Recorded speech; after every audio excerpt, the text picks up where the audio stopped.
How you doing, everybody? My name is Samuel Francis, and you're watching His Word, My Life. I believe that helping people goes deeper than religious views or political agendas. I believe that helping people is just the right thing to do, and that's why I make these videos. I want to help people. I want to motivate people. I want to encourage people. So regardless of what you believe or who you vote for, these videos are for you. Thanks for watching. Now let's take a look at His Word and see what it says for your life and my life today. Do you remember that story in Exodus where God had called Moses to deliver his people from Egypt?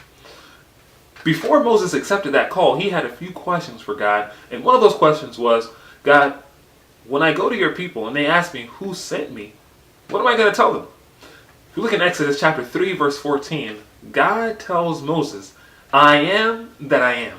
That's what you're going to tell the people when they ask you, who sent you? Tell them, I am has sent you. Now, to be honest, if I were Moses, I would ask, I am who? I am what?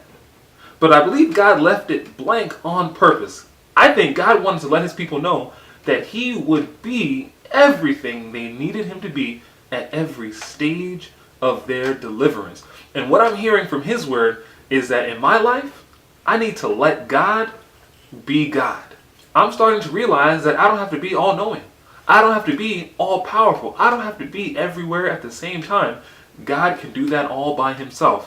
What I need to do is let God be God. I believe God is wanting to set you and I free from the bondage we may find ourselves in. There's so many people in bondage to their past, in bondage to the things they did last week, last month, last year. Who knows? We find ourselves in all sorts of bondage. What God wants us to know today is that he is.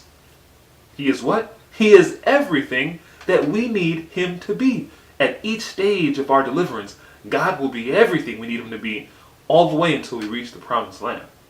Before God took his people out of bondage, he had a promised land to lead them to. He knew how to get there. You and I may not know how to make it to the promised land, but that's all right. All we need to do is let God be God. Your promised land may be different from my promised land. Your promised land may be a happy marriage. Your promised land may be a happy home. It may be graduating. It may be doing well in school. Your promised land may be finding a job and keeping a job. Your promised land may just be finding peace with yourself. I don't know what your promised land is, but I know there's a God who can take you there. And if you let God be God, you'll find yourself moving out of bondage by miraculous power.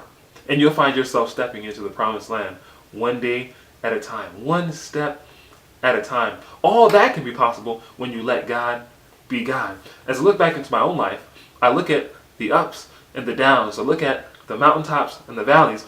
And all of the successes in my life, I can attribute to the times when I let God be God. All of the failures in my life, I look back and I realize those were the times where I tried to be God.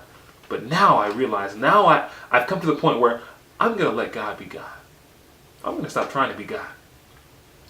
And I think it's time for you to do the same. Do you want to make it to the promised land? I do. I do. Let's let God be God.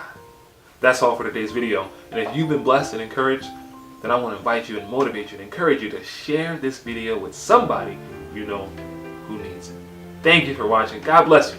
And we'll see you next time on His Word.